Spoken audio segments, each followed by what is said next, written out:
Goeienaand dames en here, baie welkom by ons Dinsdag aand in Fokus. Vir die wat laasweek voor die TV gesit en wag het, ons vra om verskoning dat dit nie laasweek uitgesaai is nie. Dit so 'n paar dingetjies gehad wat ons moes uitsorteer, maar hier is ons nou Dinsdag aand hierdie week. Baie welkom, dankie dat julle ingeskakel het. Ons is besig met die reeks, die eerste dinge aangaande Christus. 'n Baie belangrike reeks wat sekere dinge vir ons moet vasmaak as gelowiges. Dinge, die werk van Jesus Christus, dit wat met ons gebeur het as ons begin glo in daai werk. Sekere dinge moet nou vas wees, sodat wanneer dit vas is, kan ons die volgende dinge begin bespreek en begin leer en begin groei vanuit dit uit. So dit is belangrik om uit hierdie reeks, as julle nie die ander gekyk het nie, om bietjie op te vang en kyk waaroor ons gesels en wat is dit wat moet vas wees by ons, sodat God die mooi skatte wat hy nog met ons wil deel, aan ons kan toevertrou. So saam met my vanaand hierso het ek my twee gaste, Zandrey Strydom, wie is die leier van Siam Collective. Baie welkom. Goeienaand. Baie dankie, is 'n groot voorreg, altyd 'n groot voorreg om hier so te wees. Ja, dit is. Niels Labeskagh, baie welkom hierso by ons vanaand. Dankie Jake, voorreg. Ons gaan lekker gesels. Nou vanaand gesels ons oor 'n groot onderwerp. En ek dink hierdie onderwerp het al menigte kerke begin en afstigtings en denominasies, die wet en die genade en die verskillende opinies aangaande dit. Ons almal weet, daar was 'n wet en ons kom nie noodwendig uit die wet uit nie, ons is Afrikaners, ons is nie noodwendig Jode nie, maar ons ken die genade baie goed en iewers het dit begin deur mekaar raak en ons het ons eie opinies begin vorm. En daarom is dit belangrik vir ons om oor hierdie onderwerp te gesels. Die wet, die doel van die wet, die doel van die genade en wat ons moet verstaan in hierdie tydperk van genade waarin ons leef, dat ons nie meer onder die wet leef nie. So Sandra, ek wil sommer nou gou vinnig wegspring hierso. Die wet was voor die genade. Ja. So ons moet eers verstaan, wat was die doel van die wet? Hoekom het God nie net met genade begin? En hoekom moes daar 4000 jaar van wet wees? Wel, dit was nie eintlik 4000 jaar nie, maar die wet het nou eers met Moses gekom. Maar wat was die doel van die wet? Wat wou God met die wet doen met sy mense? Ek wil net gou 'n tree dalk teruggee. Ek dink weer eens vanaand die titel, jy sê dit nou mooi, so, terwyl jy so die mense verwelkom, bedink ek dit net weer, die eerste dinge aangaande Christus. Is so 'n belangrike onderwerp om oor te praat en dan al sy subkategorieë van eerste dinge wat ons as kerk moet verstaan aangaande Christus, want aangaande Christus kom na die kruis. Dis hoekom die kruis, as ons vat die kruis, as ons vanaand die datum skryf, as ons vandag die datum skryf, wat is die datum vandag? Die 13de, die 14de. Die 14de Julie 2026. As ons sê 14 Julie 2026 AD. So daar was 'n tyd voor die kruis, dit was BC, before Christ, en dan AD, Anno Domini, die in Christus era of die in Christ era. En dat tyd, selfs die datum tyd, alles draai rondom die werk van die kruis. En wat het by die kruis gebeur? En wat het God betaal? Wat het God opgeoffer om ons uit Adam uit te haal en in Christus te plaas of in Christus te kry? Om ons uit 'n saad of uit 'n sonde uit te haal en in 'n nuwe saad en in geregtigheid te plaas. En die vyand, ons geveg is nie teen vlees en bloed nie, want ek lag nou terwyl ek dink jy sê, hierdie onderwerp het al menigte kerke laat afstig en menigte kerke uit mekaar uitgeskeer en boeties en sissies uit mekaar uitgeskeer, familie uit mekaar uitgeskeer. Eintlik het al die eerste dinge aangaande Christus, al families en kerke uit mekaar uitgeskeer en groeperings gemaak en weer nuwe stigtings gemaak en denominasies gemaak. Want die kerk, die vyand is meesterlik. Ons moet verstaan, daar's twee autoriteite wat werk. Die autoriteit van God se koninkryk uit die hemel uit wat in die aarde wil inkom en dan die autoriteit van die bose, die bose wat teen dit werk. Daar's 'n bose autoriteit wat teen dit werk en die vyand as hy die kerk nie kan keer, as hy die mense nie, as hy die ongelowiges, want ek wil dit nou mooi sê, as hy die ongelowiges nie kan keer om by die kruis te kom nie en hulle gaan deur die kruis, ons word weergebore, is hy meesterlik om ons te kom onderskep. En dan kom onderskep hy nie net ons nie, hy kom onderskep 'n werk van God in ons. Ja. En ek dink daar was nog altyd genade, want God is 'n God van genade. Ja. En wanneer ons vanaand so klein bietjie die definisie oopbreek van wat genade beteken en wat was die doel van genade, dan gaan ons dit verstaan. Want ons het vir baie lank in die kerk, nog een van die dinge waarmee ons sukkel by die eerste dinge aangaande Christus, is die verskil tussen die definisie van barmhartigheid en genade. Ja. Ons sê genade, maar ons beskryf barmhartigheid. Ja. Maar daar is soveel barmhartigheid gegee deur die kruis, dat ons eintlik toegang het tot genade. Ja. So nou deur genade, op die genade, of deur die genade en deur die waarheid, is hoe God nou eintlik met die kerk, of met die gelowige mens werk. Voor die kruis, as gevolg van die mens se toestand, en sonde se toestand, die feit dat die mens in 'n sonde toestand was, kon God se genade nie by die mens uitkom nie, maar die mens het beloof, of nie die mens nie, die Jode het beloof, hulle gaan leef volgens God se bepalings, volgens sy wette en sy gebooie, of volgens sy manier. Toe gee God die wet, maar die doel van die wet en die doel van die genade is presies dieselfde eindresultaat wat God wil hê, of eindbestemming of doelwit wat hy wil bereik. Ja. Maar ons moet hierdie twee konsepte verstaan, en ek wil nie vanaand hê ons moet soseer praat oor hierdie wet sê dit. Ons praat nie soseer oor die wette en al die gebooie nie, maar oor die konsep van wet en gebod teenoor genade. Ja, dis my vraag. Ek sou graag as ons kan gesels oor God het wette ingestel Ja. deur Moses. Maar wat wou hy bereik? Hoekom het hy eers by die wette begin voordat ons by die genade kon uit? Vir ons om daai vraag te antwoord, gaan ons moet die mens se toestand dat hy in sonde geval het, net ook in rekening moet bring. Ja. So as die mens nie geval het nie, was daar hierdie eenheid tussen hemel en aarde, daar was eenheid tussen God as 'n beeld en 'n gelykenis, en die mens wat die verteenwoordiger is van daai beeld en daai gelykenis, en die mens sou nie vanuit sy siel of vanuit sy liggaam uitgeleef het, die mens sou vanuit sy geesmens uitgeleef het. Ja. So gees sou lei, Ja. en dit sou die siel bepaal het. Ons sien daar in Genesis 2 vers 7 so mooi, God het die mens uit die stof of uit die modder uit gevorm, en toe gaan lê God op hom en God blaas sy gees in hom, and man became a living soul. Toe mens die siel van God. Ja. So sy passie, sy wil, sy intellek, sy persoonlikheid, alles was gestuur vanuit die gees uit, om uiteindelik te manifesteer, te vlees, om dit sigbaar te maak, nê. Maar die mens sou geen ander beeld en gelykenis wees as God se beeld en God se gelykenis nie. Nou dit is wat genade is. Ja. Genade en waarheid loop saam met mekaar. Yes. Maar toe val die mens uit daai toestand uit. Toe is die mens in sonde.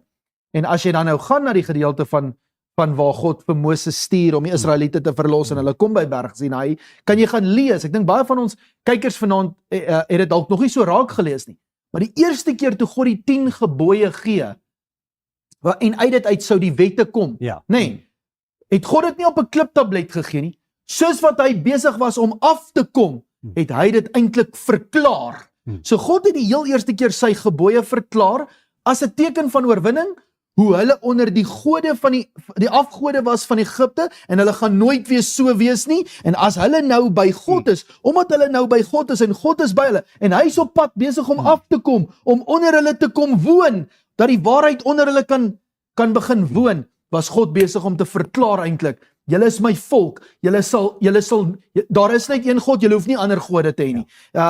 Jy hoef nie 'n beeld te maak van my nie, want ek is in jou midde. Jy hoef nie jou buurman se vrou te begeer of 'n ander vrou te vat, jy hoef nie baie vroue te hê nie, jy gaan jou eie hê. So dit was eintlik 'n oorwinningsverklaring van wat gaan nou gebeur as God in hulle midde woon. Toes wat gebeur so erg vir hulle, uit vrees uit, en as gevolg van die toestand van sonde en minderwaardigheid en slawerny, dat hulle sê dis vir ons te veel. Nee God, gaan op, bly op die berg, praat met Moses, en Moses sal met ons praat, en ons sal met Moses praat. Nou het hulle klaar vir God gesê, hulle gaan sy beloftes hou en sy werk doen. Om die bepalings en die vereistes dan te illustreer, wat eintlik hy van hulle verwag het, of wat sou moontlik wees as hy onder hulle woon, as hy dit moontlik maak, gee hy toe die wette en die 10 gebooie en die wette, en daar iewes skielik sien jy, hoe gaan die mens, maak nie saak hoe hard die mens probeer het om daarby uit te kom nie, die mens sou nooit dit kan wees nie, nie omdat daar fout was met die wet nie, of die intensie van die wet nie, of die bedoeling van die wet nie, maar daar was fout met die toestand van die mens, daar was fout met die met die feit dat die mens in 'n sondige toestand was. Maar ek lees in Romeine praat Paulus baie oor die wet en die genade. En ek lees in Romeine 3 skryf hy dit, ons het tot die kennis van sonde gekom deur die wet. Ja. Want as jy's nou 'n sondige mens, maar jy weet nie eintlik wat is dit nou wat ek doen, is dit nou sonde of is dit nou nie sonde nie, maar die wet het jou gesê, hierdie is waar jy die merk mis, hier's waar jy nie is soos wat God jou wil hê nie, en dit was kind of hoe God met sy mense hulle geleer het, tot by 'n plek waar hulle kon sê, okay, as ek vir hierdie goeders onthou, dan is ek reg met God. Maar kan jy sien jy hoe mooi is dit? Die wet was heilig, want die wet was wat God sou bereik het as hy in hulle midde woon. As 'n heilige God tussen sy volk woon en sy volk kan een wees met hom en hy kan een wees met hulle, dan sou hulle die bepalings en die vereistes van daai werk kon wees. Maar 'n onheilige volk in die teenwoordigheid van 'n heilige wet wat die heeltyd op hulle inwerk, wys eintlik net hulle sonde uit. Dit wys nie hulle geregtigheid uit nie, want hulle is nie daai toestand nie. So Paulus skryf, hy sê ek vind amper hierdie innerlike wet nou in my as gevolg van dat ek in sonde gebore is. Ek wil die regte dinge doen, maar ek kry dit nie reg nie. Wie sal my van hierdie doodsbestaan verlos? Prys God, hy doen dit vir my deur Jesus Christus. So Jesus Christus het ons verlos dan van die Jode verlos van daai toestand en ook die heidene en toe genade moontlik gemaak dat ons by dieselfde doelwitte kan uitkom sodat God nou deur waarheid en genade ons 'n volk kan maak. Dis eintlik baie mooi want jy weet as ons praat so lekker voor ons begin het oor sport en hoe veel eis in sport is en wat dit van 'n persoon verwag om topvlak 'n sportman te bereik. En as jy net vir 'n jong kind wat nog nie regtig sy purpose of sy doel verstaan nie, net sê jy moet hierdie goed eet, jy moet dit doen, jy moet oefen, jy moet, want hy weet nog nie hy of sy haar identiteit nie. Baie mooi. So dan word hierdie nou net wat sy moet doen, nie opstaan vroeg, die roetine, die kos word net wette. Tot daai kind begin glo ek wil 'n top tennis speler. En hy word groot. En ewe skielik dan begin jy die genade te ontvang, maar die wet bly nog steeds. Dieselfde, die wet val nie weg. Daai selfde wat gevoel het nou soos wette, word nou 'n manier van lewe. Nou hier's waar ons vashak, want ons sê die wet maak nie meer saak nie. Dis nou net genade. Maar die wet is 'n baie belangrike deel van ons om te verstaan dat God ons geroep het na 'n beter lewe toe om hom te verteenwoordig. Maar as ons dit nie doen nie, jy het nog steeds 'n effek van sonde as jy sekere goed nie volg nie. Maar ons het die Ou Testament weggegooi. Ek sal nie sê ons nie, ek sê in algemene gesprekke nou die nuwe kerk, ons praat van die genade as die unmerited favor. En genade word die grootste gedeelte. Maar kom ons praat dan oor genade. As ons sê dit is die groot antwoord waarby God wil uitkom. Waar mis ons dit met barmhartigheid en genade? Ek dink jy sê iets baie mooi en ek wil dit dalk net anders verwoord en jy is 100% reg. Daar's 'n miskonsepsie in die kerk. Is dat die God van die Ou Testament is anders as die God van die Nuwe Testament. So nou omdat God die kruis gemanifesteer het of geaksie het en Jesus Christus was geoffer en is opgewek, ewe skielik nou is God anders. Hy is nie anders nie. Die voorhangsel het nou net vir die eerste keer geskeur en God kan weer nie net naby ons kom woon nie, hy kan in ons kom woon. So die heel eerste aksie wat met jou gebeur is wanneer jy tot geloof kom, is jy gaan deur die kruis. En wat die kruis doen is, as een gesterf het, sterf almal. So die oomblik as jy ja sê vir Jesus Christus, as jy met jou mond bely dat Jesus Christus die Here is, en jy glo met jou hart dat God hom uit die dood uit opgewek het, dan haal God jou uit Adam uit en hy plaas jou in Christus. So jy gaan deur die kruis. Nou wat gebeur in die kruis? Jy gaan dood en jy word lewend gemaak. En die heel eerste aksie wat met jou gebeur, nou dat jy uit 'n nuwe saad lewend gemaak is God se gees kom woon in jou. So God is nie meer naby jou nie, God is in jou. So die hemelse werk en beloftes is iewes skielik binne in jou. Jy's nou 'n erfgenaam van God en 'n mede-erfgenaam saam met Christus. So 'n klomp goed verander, want 2 Korintiërs 5 vers 21 sê, God het hom wat geen sonde geken het nie, sonde gemaak, sodat ons wat sonde was, of jy nou Jood was of heiden, jy was sonde. Dit was 'n menslike toestand, dat jy kan word die geregtigheid van God deur Jesus Christus. So die oomblik wanneer jy weergebore word, dan is jy die geregtigheid van God. So die houertjie is nou heilig, want is uit 'n nuwe saad uit, jou geesmens. En ewe skielik kan God se gees intrek en hier kom woon. God is nie meer ver, hy's nie meer naby ons nie. Hy's nou een met ons. Want ek wil net gou hier pause, as ons nou teruggaan na die Ou Testament toe. Maak nie saak hoe hard God probeer het om hulle by 'n doelwit uit te kry nie. Die Jode kon nie daar uitkom nie, want die houertjies was nie heilig nie. Hulle was ongeregtigheid, hulle was sonde. Die definisie en die konteks, die definisie en die beskrywing vir wet en gebod beteken a better way of living and God's authoritative principles. So kom ons veronderstel die Jode het die wet reg gekry. Kom ons sê dis moontlik. Dan was hulle die volk bo alle volke. Hulle het 'n beter manier van lewe voorgestel en hulle het God se autoriteite voorgestel. Gewys, ja. So die intensie van God en die wet is heilig, maar die toestand van die mens was nie. 'n Heilige invloed die heeltyd op sondige mense wys foute uit. Dit wys die sonde die heeltyd uit. Dit wys jy kan nie daarby uitkom nie, jy het 'n redder nodig.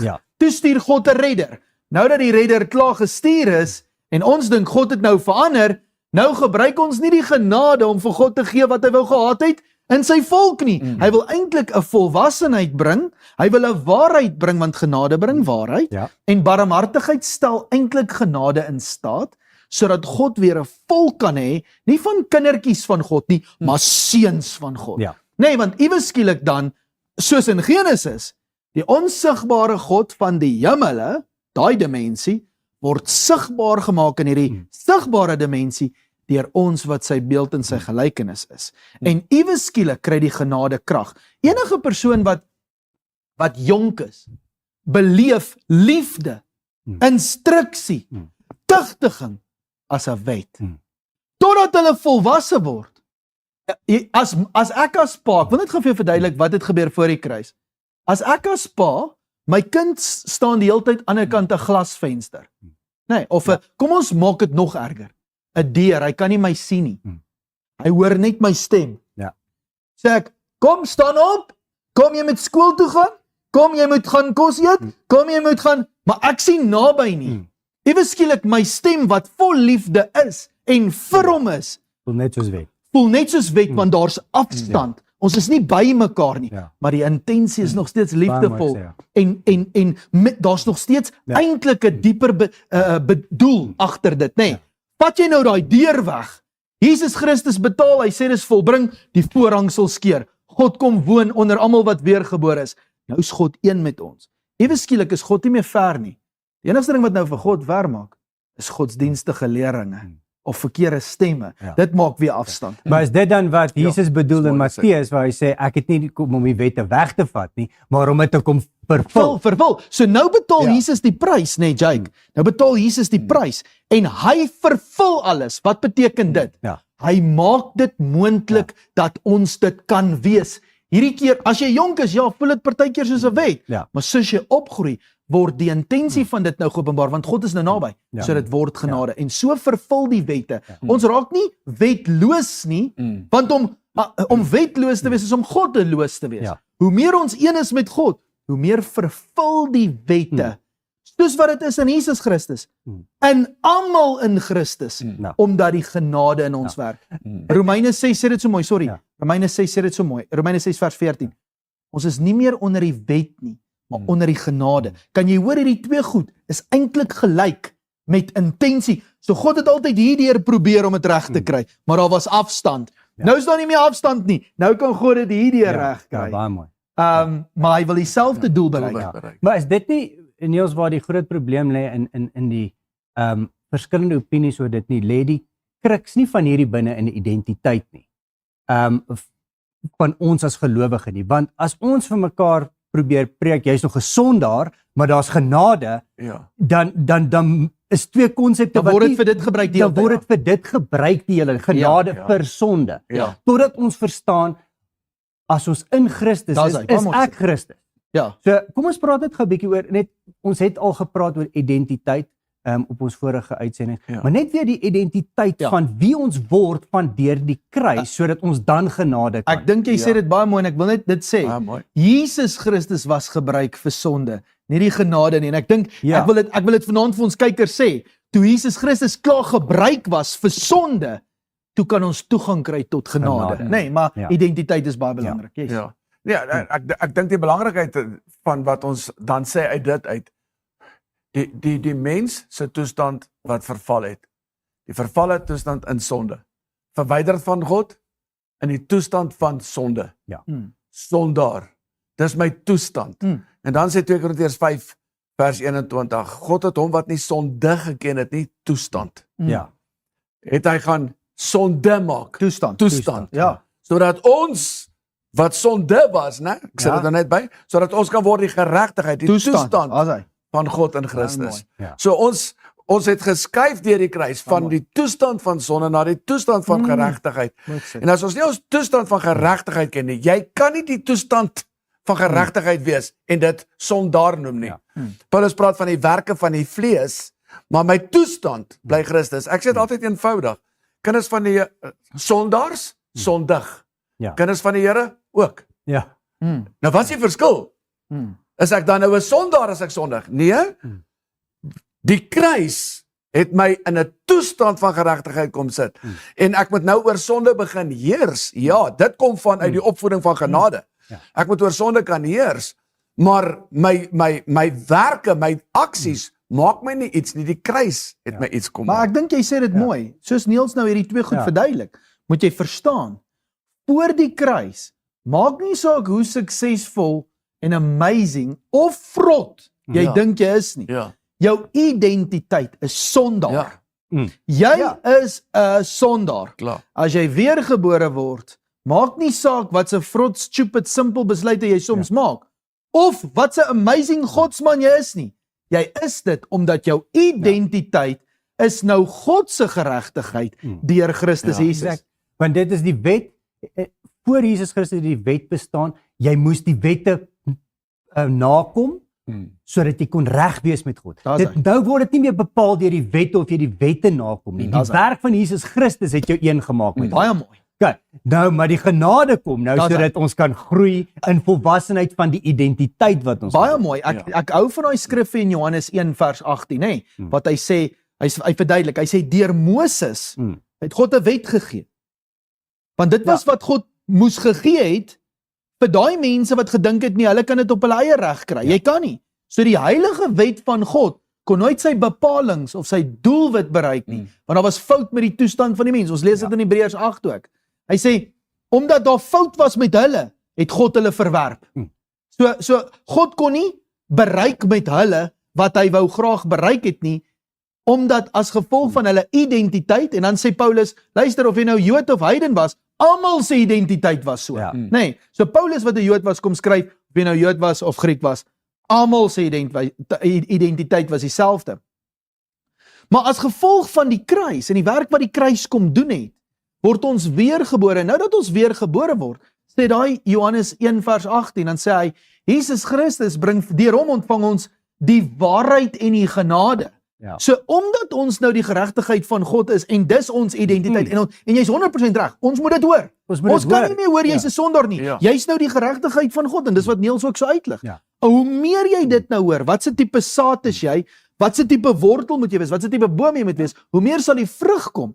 So, maar jy moet nou toegang hê tot genade, en die opvoeding van genade, en die invloed van genade, wat eintlik al hoe meer en meer die leuns wegvat en die waarheid kweek. Dis wat God met die volk wou doen. Hy wou hulle waarheid maak, sodat hulle kan sy beeld in sig, sodat hulle sy better way of living in God's authoritative principles kan wees. Nou gebruik God die middel van genade om waarheid te bring, sodat jy God's better way of living and God's authoritative principles kan wees.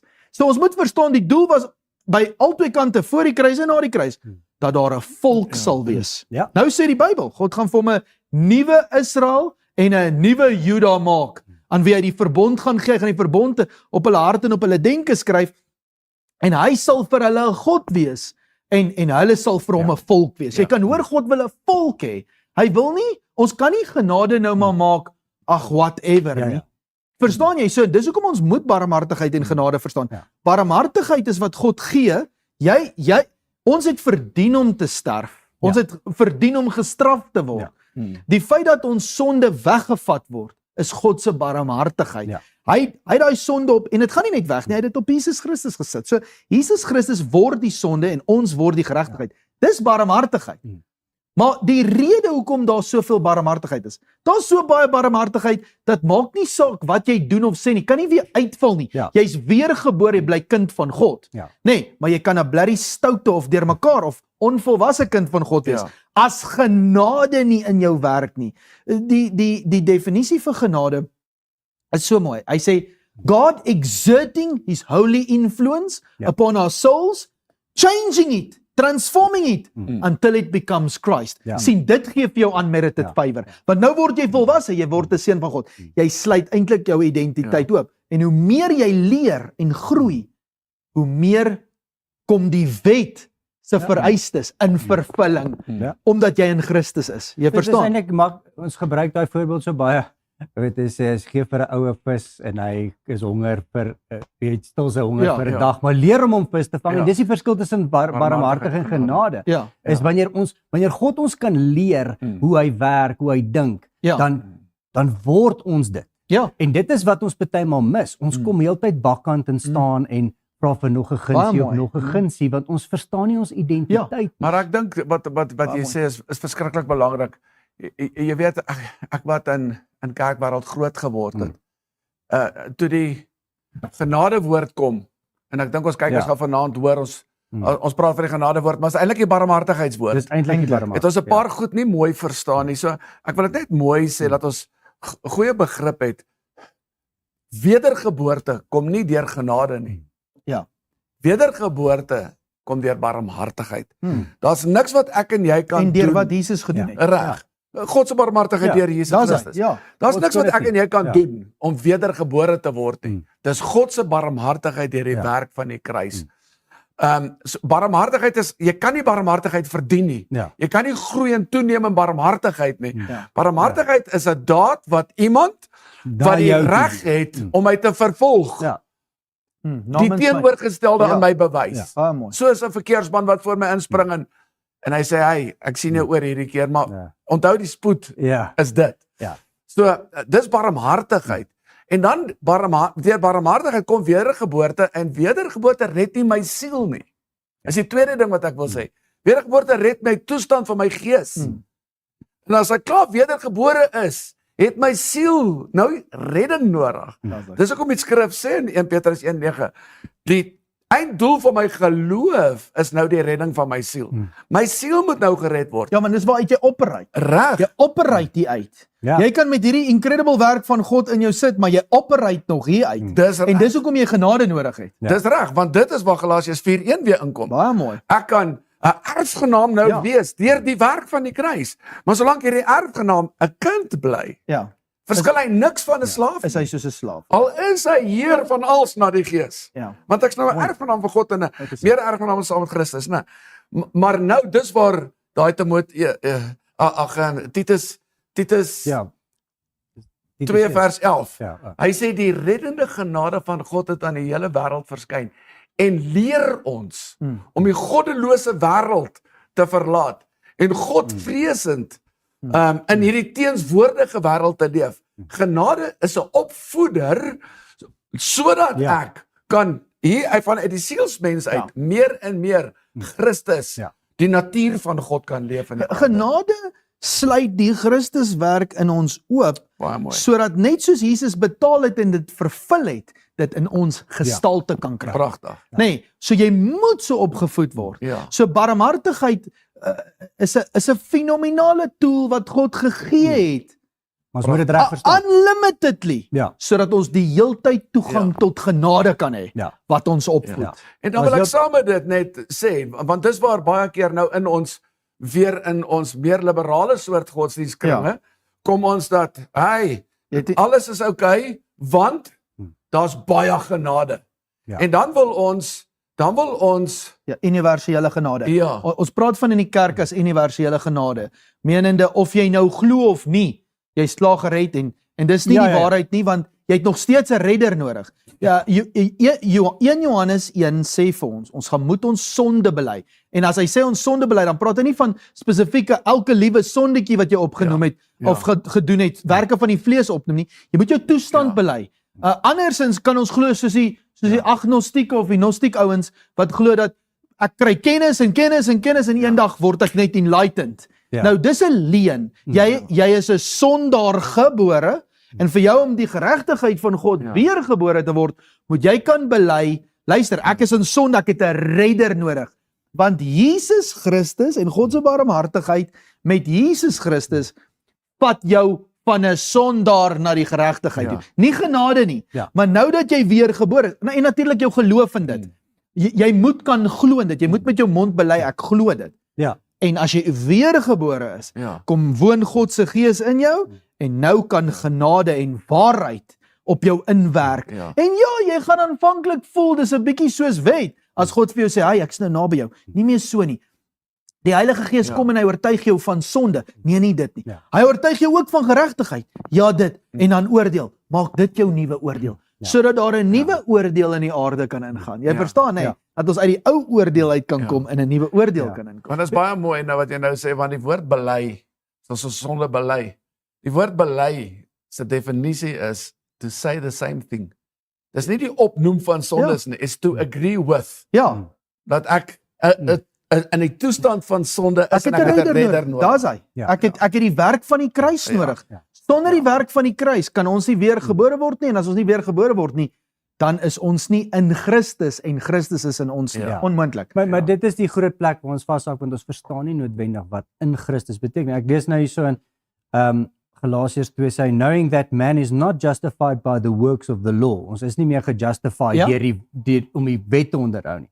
Sê, but justified by faith in Jesus Christ. Maar waarin sit jou geloof? Wat is dit wat jy moet glo? Maar Jake, nou dat ons justified is, moet ons dit begin illustreer en oopmaak. En dis wat genade doen. Dit sluit die werk van Christus, wat ewe skielik nou binne ons is, oop, sodat die een wat dit in vervulling gebring het, dat ons kan wys, ons illustreer dit nou. Dis sy betaalwerk, maar ons illustreer dit. As ons nie 'n volk van God word nie, dan beteken genade ook niks nie. Dan is ons, al is ons gered, is ons net so goddeloos, soos wat die Jode was, wat naby God was. Jy sien, dis wat Paulus probeer skryf. Hy sê, vrede, weet jy wat beteken vrede? Vrede beteken eenheid met God. Eenheid, ek vertaal dit nou in my eie taal. Eenheid met God. Daar is uiteindelik eenheid met God. Eenheid met God vir die wat altyd naby was by die wet, maar hulle kon nie een wees nie. En eenheid vir die wat ver was, wat gedoen het net wat hulle wil. Die doel van wet en genade is presies dieselfde ding. Ek wil dit vir jou op 'n breuke wys. As ons vanaand breuke sou skryf, dan skryf jy kan of sê 1, of jy sê 1 op 1. Die hemel is 1. Alles in die hemelse dimensie is 1. God het 1 plan. God is 1. Noem dan nou hierdie kruiswerk. En dan sodat alles wat in die aarde ook kan 1 wees met dit. Saam maak hierdie breuk 1 hele werk. So dit wat in ons is, moet oopgesluit word. U naam moet weer geheilig word. U koninkryk moet kan kom. U wil moet kan geskied. So dit moet 1 op 1 wees. Jy verstaan, hè? En dis genade en waarheid wat deur die kruis kom, wat dit nou in ons oopsluit. So genade is baie anders as wat ons gedink het, dat ons het genade genoem, die woord genade, maar eintlik beskryf ons barmhartigheid. Nou leef ons in 'n barmhartigheidstoestand, so die kruis kry ook nie krag in ons lewens nie, behalwe vir redding. En ons moes nooit die kruis gebruik het vir redding net nie, ons moes die kruis gebruik het vir groei, dat ons weer by God se beeld en gelykenis kon uitkom. Ek wil hierdie gedeelte lees in Efesiërs, wat ek het so 'n bietjie voor die tyd, want Paulus skryf incredible goed daar, en hy begin met Efesiërs 1 vers 3, sê, blessed be the God and Father of our Lord Jesus Christ. 'n groot statement wat hy, Jesus Christus het 'n God en 'n Vader. Ja, baie mooi. Okay, dan sê hy, nou uit hierdie uit sê hy, who has blessed us with all spiritual blessings in the heavenly places in Christ. Okay, in Christus. So ons moet verstaan, dis ons nuwe toestand. En dis waarom ons partymal vashak nog is, ons dink Adam, maar ons is nie meer Adam nie, ons is nou in Christus. Ons is Christus. Ons is van 'n nuwe saad. Just as he chose us in him before the foundations of the earth. As ons God se doel verstaan, hy het ons gekies om in hom te wees en hy in ons te wees. Selfs wat Jesus het, ek is in die Vader en Vader is in my. Baie mooi. Hy wou ons in hom, ons moes een gewees. Ja. Het hy hom gekies. Hy sê en that we should be holy and without blame before him in love, having predestined us to the adoption as sons by Jesus Christ to himself according to the good pleasure of his will. Dan sê hy in vers 9, having made known to us the mystery of his will, according to his good pleasure, which he purposed in himself, that in the dispensation of the fullness of the times he might gather together in one all things in Christ, both which are in heaven and earth. So ons moet verstaan, in Christus, dit is ons. Ja. Dit is ons identiteit. Ja. Dit is wie ons is. As ons onsself gee en om daai identiteit te verstaan, dan kan God die genade Ja, begin. Jesus Christus is die hoof van 'n Christus liggaam, maar ons almal, omdat ons in Christus is nou deel van daai selfde liggaam, want ons is uit daai saad of uit daai soort uitgebore. Wat dink jy was dit wat vir toe Jesus in die tuin van Getsemane is en hy sê Vader, asseblief laat hierdie beker by my verbygaan, maar nie my wil nie wil. Wat het hom laat bekeer? Wat het hom laat kies God se wil? Genade. Ja. Dit was die genade en die waarheid wat hom laat bekeer het, sy denke vernuwe. Ja. So genade en waarheid is dit wat hierdie werk van God in ons oopsluit. Ons moet net eers deur die kruis gaan, dat daai werk in ons geplaas kan word. En ja, partykeer vergeet ons wie ons is, soos enige kind maar vergeet wie hy is. Enige persoon het 'n stoute oomblik of 'n simpel oomblik, dan het ons barmhartigheid nodig. Eers Here, ek so jammer, vergewe my, ek kan nie glo ek het nou dalk hierdie dom besluit of dom ding gesê nie. Jy's hierdie kar het nou voor my ingery, toe ek nou kwaad of ek het nou gesê wat ek nie moes sê nie. Ek is jammer of barmhartigheid. Genade is ek gaan dit nie weer doen nie. Hierdie is hoe ek nou met my aggressie gaan werk of ek volgende keer in hierdie situasie. Wat sê die skrif? Nou praat die Gees met jou. Wat se skrifgie kan ek lees vir hierdie? Of hierdie ou praat met jou. Wow, dis nou so amazing antwoord. Want genade, die reddende genade uiteindelik voed my op om 'n goddelose lewe te verlaat, om uiteindelik 'n godvrugtige lewe te hê in hierdie teenswoordige tyd. Nie eers eendag nie. Nou, God soek seuns. Romeine 8 vers 19 sê die aarde moet nou ophou sug, want die aarde sug. So na die kruis is daar hoeveel seuns van God in ons gees. Maar ons verstaan nie genade dat ons dit moet oopsluit nie. Die doel van genade was 'n volk van God. Ja. En ons dink eenheid Gathered in one. Gathered in one. Ons dink eenheid gaan kom uit dalk 'n paar outreaches doen. En ons bring 'n paar kerke of by politieke mekaar. partye.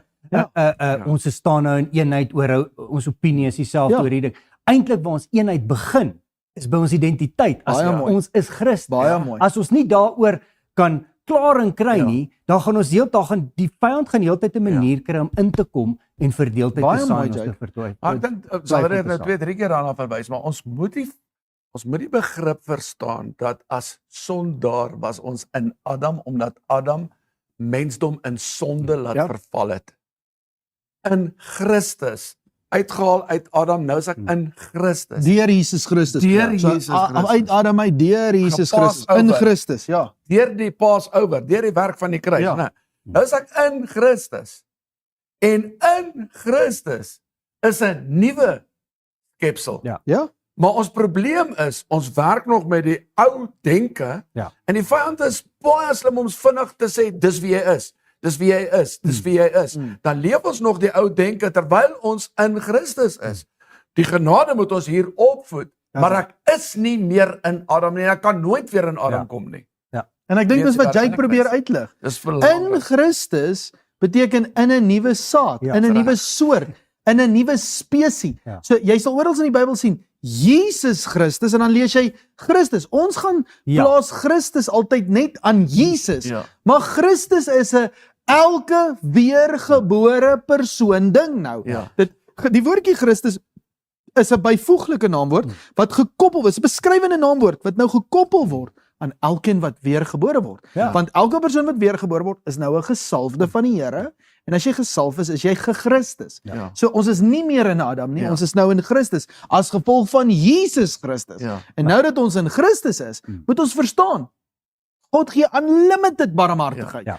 Omdat daar altyd moet toegang tot genade en waarheid moet wees, sodat die Gees vir ons kan sê, nee, hierdie is sonde of Adam se manier, hierdie is Christus se manier en maak dit jou oordeel. Weet jy wat is vir my amazing met die openbaring van hierdie Jesus Christus dis ook ek. Dit is ek is ook 'n Christus binne hier binne. Hier's 'n Christus hier binne my. So as ek die Bybel lees, elke keer as daar net Christus staan, dan sit ek my naam voor dit. Ja. Dit is asof die Bybel vir my oopgaan. Dit maak my deel van dit. Ja, want hy praat van 'n nuwe mens. Ja, praat van 'n nuwe mens. Ek wil net gou weer dit beklemtoon, Jake. Voor Adam geval het, was sy geesmens seun van God. Ja. En hy en God was een op een. Toe val hy. Toe moes God 'n nuwe Adam bring. Daai nuwe Adam is Jesus Christus. Ja. En Jesus Christus is nou die nuwe Adam soort, die geestelike Adam soort. Ja. Baie mooi. So nou dat ons deur Jesus Christus, ons geloof in hom sit in sy werk, en ons word weer gebore, is jy 100% reg. Ek is nou, my geesmens is nou weer gebore. Dis nou weer 'n seun van God, want my geesmens is nou in Christus. Ja. Ek is nie meer in Adam nie. Ek Ja. is nou in Christus. So my identiteit is Christus. Ja. Ek is 'n gesalfde. Ek's nie Jesus Christus nie. Niels is nie Jesus Christus Glad nie. Jy's nie Jesus Christus nie. Ons is die boeties van Jesus Christus omdat ons in Christus is. Ja. Ek dink wat vir my mooi is, as ek dit eenvoudig kan sê, die dag toe God se gees en Jesus een word net na die doop. Van daar af praat ons van Jesus Christus. Ja. En dis die werk van Jesus Christus. Hy wou ons en God weer versoen. Daar's hy. Wanneer dit gebeur, is ek net mooi wat gebeur het met Jesus Christus. Ek is Christus. Ek is gesalf. Met God Daar's se hy. gees. Ja. Dis hoekom Jesus dan uiteindelik bid. Dan sê hy: Vader, ek bid dat hulle kan kom waar ek is. Ja. Soos ek in u en u en my, daai een op een, Ja. dat hulle ook daar kan Dat hulle wees. in die huis van my Vader is daar baie wonings. Jesus is die eerste woning, maar nou kan onthou Adam was ook 'n woning. Ja. Maar toe is daar nie ander wonings nie, Reg. want niemand in Adam kon een word weer met God nie. Ja, Maar as gevolg van Jesus Christus se gehoorsaamheid, ja, as die eerste woning weer van al hierdie Christuswonings, wat weer vir God 'n huis maak, ja. kan ons ook nou hierdie wonings word. En Jesus sê, as dit nie so was nie, sou ek vir julle sê. Ja. Maar ek sê vir julle, in die huis van my Vader is daar baie wonings. So die oomblik as ons in Christus is, het ons 'n nuwe identiteit. My geesmens is nou 'n Christusmens. My ouer boetie is Jesus Christus. God is ook nou my pa. Ja. En nou kan ek ook sê, die God en Vader van Zandrey wat in Christus is. Ja. Net soos met Jesus Christus, né?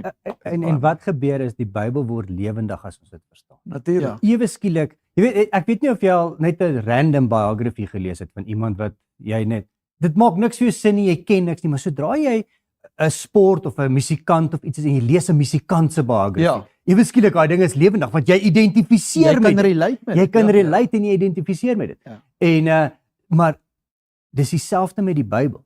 Vandat die openbaring van Jesus Christus Ja. gekom het. En dis wat ons nou doen met regenerasie om die mense dit te leer, die openbaring van Jesus Christus. Ewe skielik word hierdie boek Relatable. lewendig. Die stories wat God geskryf het van die begin Ja. af. Elke ene begin in te pas. Dit Ja. maak sin. Ja. Dit het konteks, Ja. dit het definisie. Ja, mooi. Dit die instruksie is baie meer Ons begin ons pa se verhaal, sy boek verstaan. Ons begin die eerste seun verstaan wat ongelukkig geval het en die tweede seun wat alles weer moontlik gemaak het. Hierdie seun en dat hy die oudste is van baie boeties wat sou kom. Maar om terug te kom net na die punt toe. Dis genade wat dit oopsluit, wat ons seuns van God maak. En as ons seuns van God is, gees, siel en liggaam, dan word ons volk van God. Dan word ons wat God wou gehad het met die Jode. Ja. Maak God nou in 'n nuwe volk. Of jy nou Jood of Griek is, jy's God se volk. Hy is jou God en jy is sy volk. Sy verbond is op jou hart geskrywe en op jou denke, want genade bereik nou daai doel wat die wet voorheen moes gedoen het. Kan genade nou doen. Ja. Want ons verstaan seun van God is dit waar God elke wedergebore gelowige na toe wil kry in baie mooi opvoeding. So genade kry ons daar. Dit is soos in die Ou Testament, al hoe jy naby God gekom het is om die wet te onderhou. Ek moet die wet, ek moet net die wette hou, ek moet net nie Sondag iets werk, 'n donkie of 'n waterkan rondtrek nie. Dit is al jy by God kon uitkom. Nou kan ons, as ons die value van genade kan verstaan, want dit kry ons by seunskap, die volwassenheid van die spesie. dan love ons genade, ons verstaan genade. Genade maak sin, as dit na jou toe kom, het dit 'n effek. Ja, Dis nie net 'n woordjie wat Ja. ons rondgooi en boeke wat ons skryf oor nou mag ons doen wat ons wil nie. baie mooi. Dit is God wil ons op 'n plek kry. Baie mooi. Ja. Jy sien of dit nou die wet of die genade was, God wou iets uitbeeld. Ja. Onthou, jy kan nie vir God sien nie. God is onsigbaar, hy's gees. Ja. So in 'n klomp mense wat se gees dood is, God kan nie deur hulle iets uitbeeld nie. So die wet kon nie uitbeeld nie. Die wet het net die hele tyd sonde uitgebeeld, want niemand kon die wet hou nie, Ja. want hulle kon nie Ja. een wees met God nie. Nou deur die kruis word ons een met God. Ons het toegang tot genade. En iewes skielik hierdie genade kan weer ons leer om dit reg uit te beeld. Ja. Dit gaan alles oor om volwasse te word Ja. en dit reg uit te beeld. Daarom gaan ek dit weer sê. Die definisie van genade is God exerting his holy influence upon our souls. Ons gees het nou klaar perfek geword deur die kruis. Ja. Maar ons siele moet hierdie invloed moet exerted word op ons siele mens, changing it until it becomes Christ. Dis hoekom ons praat van na die kruis as 'n messianic orde. Jesus is die begin, hy's die alfa, hy's die hoëpriester van 'n orde, maar uit ons almal uit met hierdie messiaanse orde kan kom, 'n Christus orde. Christus orde. Dit is 'n Christus orde. Nou is ons almal al in Christus, maar ons leef nog die Adam orde. Ja. En dis 'n probleem want Adam bou sy eie wêreld. Ja.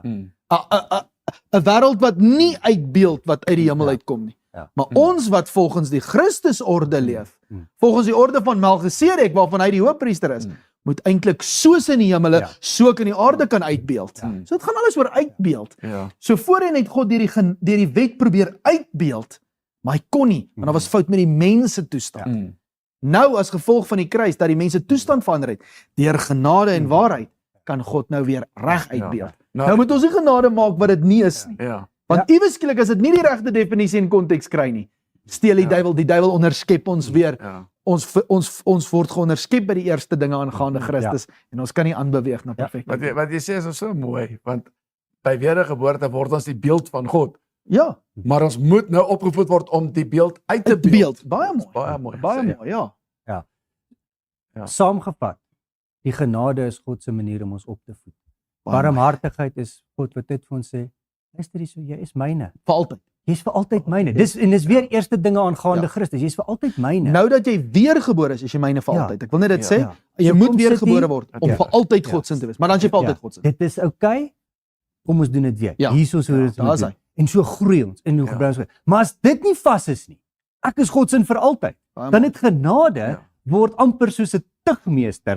Dit raak iets wat jou Ja. net soos dissipline en iets wat aaklig is vir jou. Ja. Maar wanneer daai goeders die eerste dinge aangaande Christus vas is, Ja. dan word genade Ja.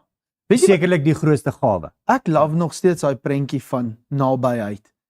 As ek en my pa nie in dieselfde huis groot word nie, as ons nie naby mekaar is nie.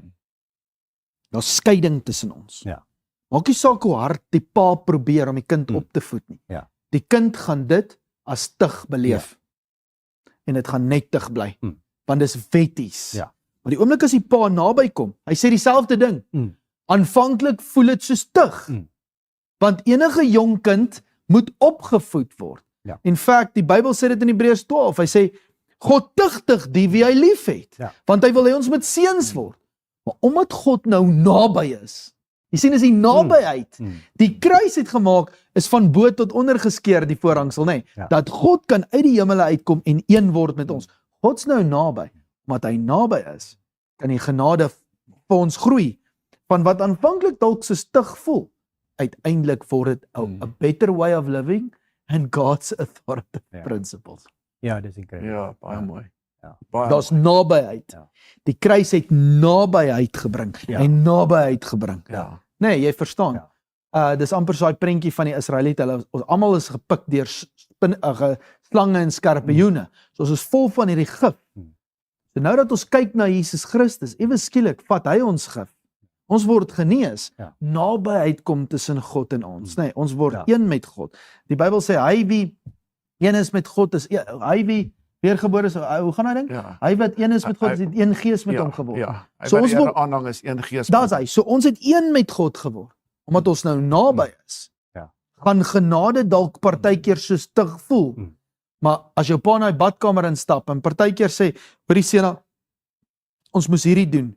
Nou gaan jy tugtiging kry want hierdie was die instruksie." Maar na die tugtiging is daar die nabyheid van barmhartigheid en genade wat sê kom klim op my skoot. Kom ek vertel vir jou weer wat ek van jou verwag. Jy sien voor die kruis is daai nabyheid nie nie. So dis net wetties. Ja, net wet. Ja. Ja, dan verander ons van jy moet na ek wil. Ja. Ek verstaan. Ja, Of ek maak wil vir nie my meer sin. nie. Dit, ja. Ja, ek meen jy Ek weet wat God se droom is. Jy het 'n seun wat fietsry is, hy's op pad om professioneel fietsry. Aan die begin. Hy dink om net resies te gaan ry is goed genoeg. Eventueel later aan, nou vertel jy hom nee, jy moet elke dag oefen. Partykeer moet ons 2 keer oefen. Ons gaan moet jou dieet verander. Jy gaan moet slaap inkry. Aanvanklik dink jy hy like dit. Nee, hy hou nie daarvan nie. Hy voel hy's onder 'n wet. Maar as hy snap sy droom en jou daar droom uitkom. en julle liefde is om by 'n plek uit te kom. Dis vir hom, nie teen hom nie, want julle is naby. Ewe skielik raak daai wat gister wet was, word nou 'n passie, 'n leefstyl. Ja, gee my mee. A better way of living, authoritative principles. Teen die tyd wat hy by daai wegspring, is hy anders opgevoed as al die ander. En dit dra hom al die pad deur tot op die einde. En hy kry die beker, hy kry die trofee. So. Ja. Want as ons kan begin sien wat God sien, van genade vir ons. Ja, baie mooi. Ja, dit is the greatest gift wat die kruis kom gee, is genade. Ons moet verstaan, barmhartigheid is vir ons gegee. Redding is vir ons gegee, wedergeboorte is vir ons gegee. Om verwant te wees met God, om God se kind te wees, is vir ons gegee. Ons niks gekos nie. Dit het ons niks gekos nie. En nou dat dit gebank is, nou dat dis nie goed wat ons nie kan doen nie. Jesus Christus het dit gedoen. So wat moet ons nou doen? Die reddende genade moet ons opvoed. Verstaan jy? En so invloed, die invloed wat jy ontvang is verskriklik belangrik. Want dit bepaal jou waarheid. En dit eventueel bepaal wat jy gaan uitbeeld. En God wil seunskap hê, want uit seunskap uit kan hy die aarde weer draai na geregtigheid. Baie mooi. Kan hy weer die aarde herstel soos wat hy hom van die begin af gedroom het. Baie mooi. Daai so lief het ek die wêreld gehad. Hy 'n seun gegee. Ja, baie mooi. En nou wil hy meer seuns. Ja, deur daai seuns se werk kan hy baie seuns gee. Nou kan baie meer seuns gestuur word. Gestuur word om 'n werk te doen. En as ons dit verstaan, dan word genade vir ons die ding wat ons moet dryf. Ja, baie mooi. Ek meen Moses was getrou om vir God 'n natuurlike Israel te bou, maar hulle toestand was nog steeds vervalle. So God het vir hom die wet gegee om hulle te help om daarby uit te kom. Uiteindelik het Jesus 'n prys kom betaal sodat God deur sy werk vir ons kan gee genade en waarheid. En hoor mooi, waarheid en genade, jy kom ons dadelik hoor. Dit maak jou volwasse en maak een. As almal dieselfde waarheid het en almal het dieselfde genade, dan is ons een. Ons moenie van genade barmhartigheid maak nie. En ons kan ook nie genade misbruik en sê nou is die hele wêreld net genade nie. Want dit kom nog steeds neer op jou keuse, jou reaksie op wat God aksie. Dis waar geloof is. En jy hoef nou, ons hoef nie meer die dinge te doen wat Jesus gedoen het nie. Hy het dit klaar gedoen, maar daar's goed wat ons nou moet doen om dit wat hy vervul het te kan uitbeeld. Baie mooi. Baie mooi. Ja, wat 'n mooi gesprek. Pragtig. Ja, Niels, baie dankie vir vanaand. Baie dankie. Met voorreg. Ek het hierdie gesprek baie geniet. Ek dink dit is so belangrik vir ons om te besef. As ons God nie die middelpunt van hierdie gesprekke maak en die woorde en wat dit in die Bybel staan en wat sy doel is, hoekom dit daar staan nie, dan gaan ons elke keer ons eie ding maak. En dan gaan ons weer ons eie kerkie begin of eie denominasie begin of ons eie ding wat ons idee van dit bevestig. Baie mooi. Maar vir ons om weer God in die middelpunt te sit en sê, voor die fondasie van die wêreld het hy al 'n plan gehad. Ja, baie mooi. En as ons onsself kan belyn met dit en onsself een maak met dit en ons in die verstaan weet in identiteit is ons dit. Ja, baie keer as ons mens ongelukkig is so, want ons kom uit sonde uit. Ons gee goeders ons eie spin. En ongelukkig wat ons eie spin gee, raak 'n knock-off. En 'n knock-off is nooit die oorspronklike. Dis wat die vyand wil hê. Alles wat die vyand doen is counterfeit. Hy is 'n deceiver, so hy maak 'n counterfeit. Baie mooi. Ja. Niels, sal jy vir ons afsluit vanaand? Ja, dankie. Jesus Vader, dankie vir hierdie gesprek vanaand. Dis terwyl ons so gesels, dan besef ek net, dit wat in U hart was van die begin af. U wou nooit gehad het die mens moes bestaan het, sonder U beeld in U gelykenis nie. Mens was nooit geskape in sy eie beeld nie. Mens was geskape in U beeld, om U uit te beeld. En dis wat die vyand kom keer het, met 'n kennis van goed en kwaad. Ja. Hy het ons net mooi daar waar genade ons moet opvoed, het hy 'n ander kennis kom bring, weg van God af, sodat ons dus nie meer U kon uitbeeld nie. En die mens het verval in 'n toestand van sonde. Maar dankie vir U hart en die barmhartigheid en die groot plan met die offer van Jesus Christus. Dankie. En hoe dankbaar is ons vandag dat Jesus Christus het gaan uitstooi het vir ons en daai prys gaan betaal het, sodat ons vandag versoen kan wees met U, weer een kan wees met U, net soos wat U een was met Jesus Christus. Laat U ons lief het, net soos wat U hom lief gehad het, en laat ons dieselfde heerlikheid wat U hom gegee het, dat ons dieselfde heerlikheid kan hê, soos Jesus het so mooi sê en bid daar in Johannes 17, sodat ons vandag een kan wees, dat U nie net ons konform het weer in U beeld by wedergeboorte nie, maar laat genade ons kan opvoed, sodat ons U kan uitbeeld in die aarde om ons, sodat die aarde weer God kan sien in ons, sodat ons weer die uitdrukking, die standaard, die beeld, die gelykenis, die heerlikheid van God geopenbaar in die aarde kan wees.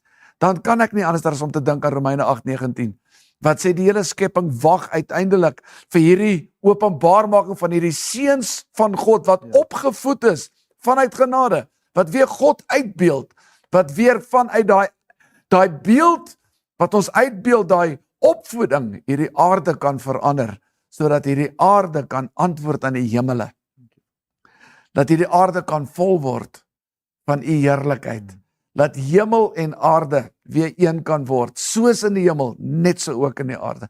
Dankie vir die voorreg om hierdie waarhede te kan verstaan. En ek wil dit bid vanaand, Here, ek wil bid dat dit wat ons gesels het vanaand, is laat waar dit nuwe nuus is vir mense, dat mense hierdie program nie net sal kyk nie, maar dit sal bestudeer, weer sal luister en weer sal luister, sodat ons by die dieptes kan uitkom. Partykeer lees ons die Bybel net, want ons moet Bybel lees, en ons bestudeer nie die woord nie, en ons bestudeer nie waarheid nie. Ek bid vanaand, Here, vir elke hoorder, wat vanaand hierdie program luister, elkeen wat na hierdie uitsending iewerster sal luister, Here, laat die waarheid ook daai persone sal help, dat ons nie vashak net by die barmhartigheid van God nie. Want die doel van daai barmhartigheid, wat wedergeboorte gebring het, die doel van wedergeboorte, is juist dat ons opgevoed kan word uit die genade uit, sodat hierdie aarde gevul kan word met U heerlikheid. Mense wat is soos God is en doen soos God doen. So dankie vir waarheid, Vader. Dankie vir dit waardeur ons kon groei vanuit die openbaring van Christus, sodat ons ook vanaand die dieptes van hierdie woord kan oopbreek. Ons eer U ook daarvoor. Word verheerlik in ons midde, Vader. Ons het U baie lief. Amen. Amen. Amen. Amen. Ja, ek dink so baie keer, dis mooi om mense te roep en te sê, kom net soos jy is, na die kerk. Ja. Maar die ware kerk, van daai persoon vat sy ware identiteit leer in Christus. Jy gaan nie bly soos jy is.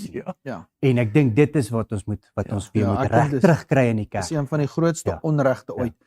Elke persoon het 'n unieke funksie in die liggaam van Christus, waar as hy opgevoed word en ons kom by die eenheid van die geloof en die kennis van wat 'n seun van God moet wees, soos Jesus Christus. En elkeen supply sy joint in hierdie een waarheid en een genade, word die liggaam 'n krag van God. Dan verander hierdie aarde en begin lyk soos wat die hemel lyk. En God het ons nodig. Hy het ons nodig om hom uit te beeld. Niemand het ooit God gesien nie.